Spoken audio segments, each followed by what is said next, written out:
19 जनवरी 1990 का दिन कश्मीर के इतिहास का सबसे काला अध्याय था।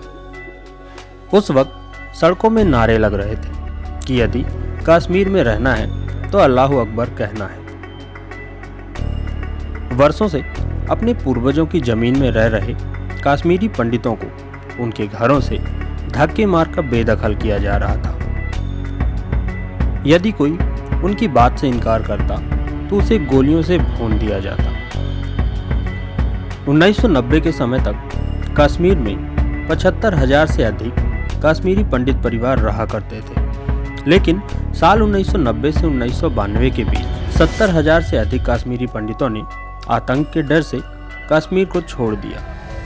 हाल ही में आई फिल्म द कश्मीर फाइल्स 90 के दशक के कश्मीरी पंडितों की इसी ऐतिहासिक पलायन की घटना पर आधारित है, जिसने लगभग 3 दशकों के बाद घाटी के उस दर्द को फिर से तरोताजा कर दिया। आइए जानते हैं कश्मीर फाइल्स और 1990 में हुए उस कत्लेआम से जुड़ी कुछ बातें। बस आगे बढ़ने से पहले चैनल को सब्सक्राइब करके बेल आइकन को दबा लें, जिससे हमारे आने वाले ऐसे ही वीडियो का नोटिफिकेशन आप तक पहुंच सके। कहा जाता है कि कश्मीरी पंडितों को कश्मीर से हटाने के लिए उनका खुलेआम नरसंहार किया गया और पंडितों को कश्मीर ना छोड़ने के लिए जबरदस्ती उनका धर्म परिवर्तन किया गया, जिसमें उन्हें बीफ खिलाने मजबूर किया जाता ताकि उनका धर्म भ्रष्ट हो सके। जिस मिट्टी में आपने जन्म लिया और जिस घर में आपका बचपन बीता, उस मिट्टी और उस घर को हमेशा के लिए छोड़कर जाना पड़े और अपने ही वतन में गैर नागरिकों की तरह जीना पड़े। इस दर्द का जिक्र करना तो आसान है, पर उसे सहन करना उतना ही मुश्किल। द कश्मीर फाइल्स उस दर्द को झेल चुके लोगों की सच्ची कहानियों पर आधारित है।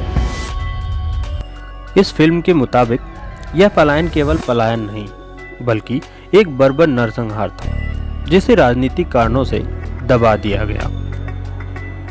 कश्मीर से अपनी जान बचाकर भागे कश्मीरी पंडित 30 सालों से अपने खुद के मुल्क में निर्वासित जीवन जीने मजबूर हैं। कश्मीर में उनके घरों और दुकानों में स्थानीय लोगों ने कब्जा कर लिया। वे आज भी अपने लिए न्याय की आस लगाए बैठे हैं। जिस कश्मीर में कभी 70,000 पंडित परिवार रहा करते थे, वहां आज केवल 800 हिंदू परिवार ही शेष बचे हैं। अपनी मातृभूमि और कर्मभूमि से विस्थापित कश्मीरी पंडितों के इस दर्द को व्यापक रिसर्च के बाद ही पर्दे पर पेश किया जा रहा है। 1981-82 में जब राज्य में आतंकवाद शुरू हुआ, उसके बाद से ही पंडितों के खिलाफ एक अभियान शुरू हो गया। 1986 में शिवरात्रि के दिन ही दंगों की शुरुआत हुई, जिसमें कई मंदिर जलाए गए और पंडितों के घरों में पत्थर फेंके गए। उसके बाद कश्मीर लिबरेशन फ्रंट और ISL ने 1987 में एक सर्वे कराया, जिसमें केंद्र और राज्य सरकारों के कर्मचारियों में कश्मीरी पंडितों की संख्या का आकलन किया गया और फिर पंडितों के खिलाफ ऐसी घटनाएं बढ़ने लगी। 14 मार्च 1989 को एक बम ब्लास्ट में कलावती नाम की महिला घायल हुई, जिसे अस्पताल ले जाया गया, लेकिन हिंदू होने के कारण उसका इलाज नहीं किया गया और ज़्यादा खून बहने के कारण उसकी मौत हो गई। उसके बाद 14 सितंबर को हिंदू नेता टीकालाल टपलू की भी हत्या कर दी गई। तभी से कश्मीरी पंडितों में डर भर गया। उस समय टीवी पर केवल दूरदर्शन ही चलता था। 19 जनवरी 1990 को दूरदर्शन पर हमराज फिल्म आ रही थी और इस बीच मस्जिदों से ऐसा ऐलान किया गया कि कश्मीरी पंडित घर छोड़कर चले जाएं, वरना उन्हें मार दिया जाएगा।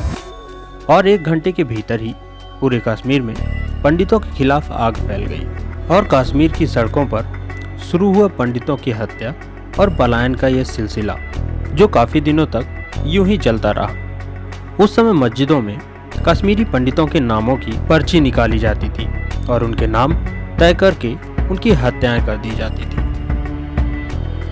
1990 के इस घटनाक्रम के बाद लाखों कश्मीरी पंडित बेघर हो गए।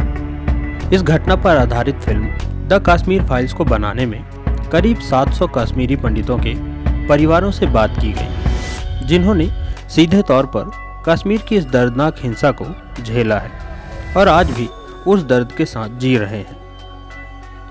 कश्मीरी पंडितों के उस दर्द को समझने के लिए आप भी द कश्मीर फाइल्स जरूर देखें। हम मिलते हैं ऐसे ही किसी नए वीडियो के साथ। तब तक इस वीडियो को लाइक, शेयर और चैनल को सब्सक्राइब करना मत भूलिएगा। धन्यवाद।